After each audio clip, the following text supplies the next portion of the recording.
নমস্কার বন্ধুরা, আমি প্রত্যুষ এবং আপনাদের সকলকে স্বাগত জানাই আমার YouTube channel the art lover প্রত্যুষে।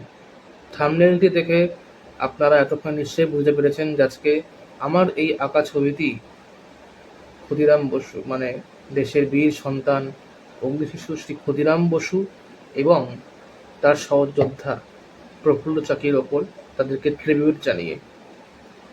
আজকে আমার এই ছবিটির বিষয়বস্তু হলো ক্রন্দনরতা জননী, মানে ক্রাইং মাদার।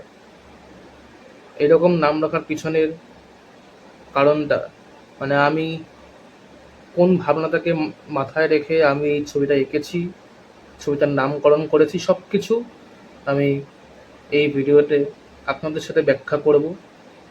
আজকের এই ভিডিওটি যদি আপনাদের ভালো লাগে তাহলে অবশ্যই আমার এই চ্যানেলটিকে সাবস্ক্রাইব করে এবং এই ভিডিওটিকে একটি লাইক করে আমার পাশে থাকবেন। তা চলুন আজকের এই ভিডিওটি শুরু করা যাক। ধন্যবাদ।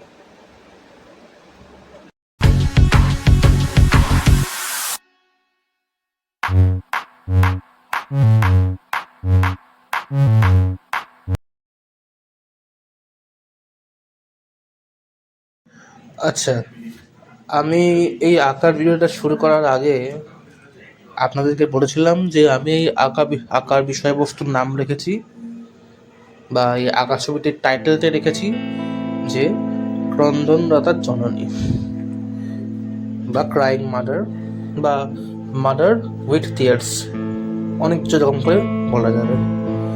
তাই এখন এরকম নাম রাখার পেছনের কারণটা সেটা ব্যাখ্যা করছি। তার আগে কিছু কথা ক্ষুদিরাম বসু এবং তার সহযোদ্ধা প্রফুল্ল চাকি সম্বন্ধে। যেমন আমরা সবাই জানি যে কিছু গান আছে যেগুলো পুরোটা কিন্তু গাইবার দরকার পড়ে না। যেমন গানের গাইতে শুরু করলেই মানে আমাদের মনের মধ্যে সেই গানটার সম্পর্কে একটা ধারণা, একটা দেশ নেতার কথা আগে থেকেই মনে পড়ে যায়। ঠিক যেমন ধরুন কোথাও কদম কদম বাড়ায় যায় গানটা বেজে উঠলো, সঙ্গে সঙ্গে আমাদের মাথায় সুভাষচন্দ্র বসুর ছবিটা উঠে উঠলো। আবার ঠিক তেমনই যেমন ধরুন একবার বিদায় দেওয়া ঘুরে আসি, এই গানটা ঠিক তেমনই এই গানটা শুনলেই মনের মধ্যে শহীদ ক্ষুদিরাম বসুর কথা মনে ওঠে।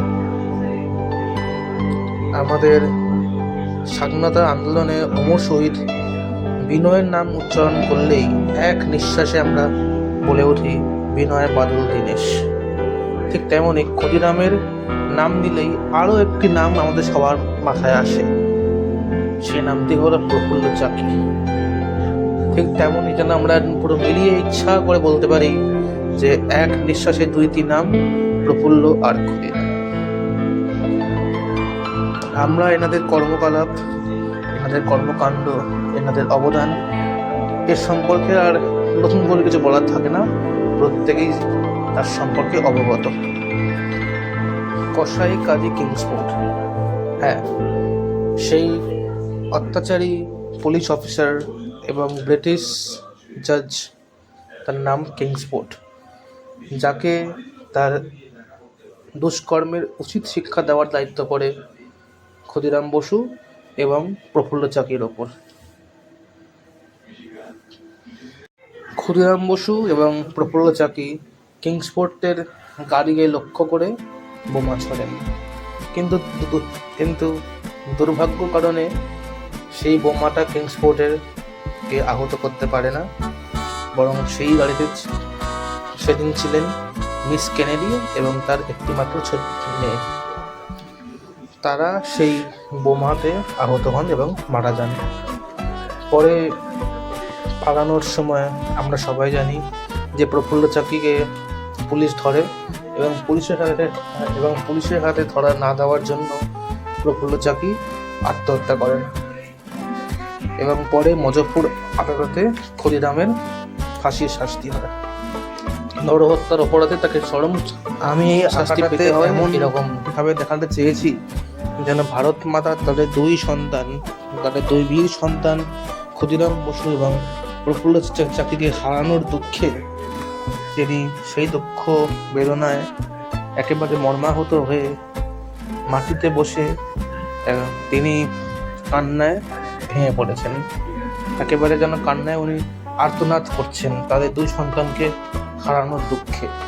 ঠিক এই জন্যই এই ছবিটার বিষয়বস্তুর নাম আমি স্বাধীনতা জন্মে দেখেছি। আচ্ছা, আমি বললাম যে ভারত মাতা কাঁদছে, তবে এখানে তো কোথাও ভারত মাতাকে দেখতে পাচ্ছি না। হ্যাঁ, কারণ কি এই প্রথম পর্বে ভারত মাতার সেই ছবির আঁকার ভিডিওটা দেওয়া সম্ভব হয়নি। দিলে ভিডিওটা অনেক বড় হয়ে যেত, এই জন্য এই সম্পূর্ণ আঁকাটাকে দুটো ভাগে ভাগ করেছি। এটা হচ্ছে প্রথম পর্ব, এবং এর যে দ্বিতীয় পর্বটা আমি খুব তাড়াতাড়ি আপলোড করার চেষ্টা করব। তা আশা করি আপনাদের এই প্রথম ভাগটা ভালো লাগবে।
রে রে না